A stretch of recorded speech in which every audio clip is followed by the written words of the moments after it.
flag has been raised in Nottinghamshire to mark the start of a week of celebrations ahead of Armed Forces Day. At 11 o'clock this morning, the specially designed flag was raised by the Mayor of Broxtowe at a ceremony in Beeston. The Royal British Legion and other dignitaries attended alongside local veterans. There were just some of the 3,000 people across the country raising flags today in recognition of the contribution of our servicemen and women.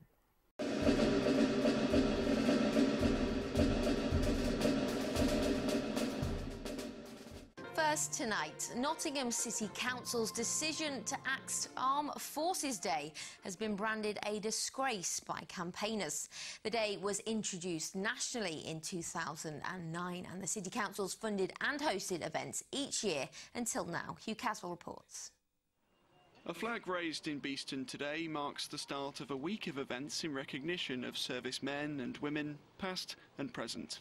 If you're hoping to celebrate Armed Forces Day in Nottingham at the weekend, though, you might be disappointed. There'll be no parade, no marching band, no military hardware on display. In fact, for the first time since Armed Forces Day was introduced in 2009, there'll be nothing at all within the City of Nottingham to mark it. At least nothing provided by the City Council anyway.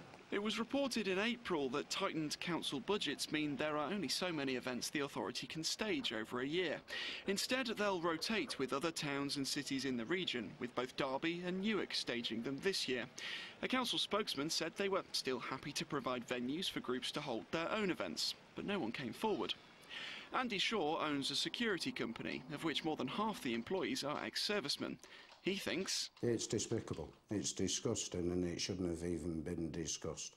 Full stop. It is an insult to every veteran that lives in this city.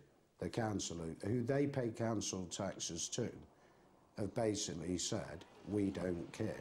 Back in Beeston, though, the veterans soldiered on, as they always have. I did 22 years, 1956 to 1978. I joined the parachute regiment as a boy. I went to the junior parachute company at Motor Barracks and Aldershot in 1961. Then I went through and joined 2 para in the Persian Gulf. Had a parachute injury, which was a big one. And then, after being in hospital for over a year, I was then discharged.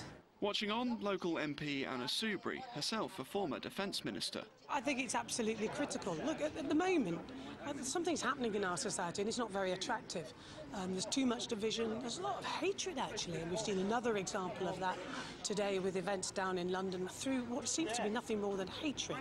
So bringing people together, remembering what makes us strong as a nation, our shared values, and that includes the sacrifice of our servicemen and women. This flag will fly until Saturday, when members of the 170 Royal Engineers will march through Broxtowe, if not Nottingham.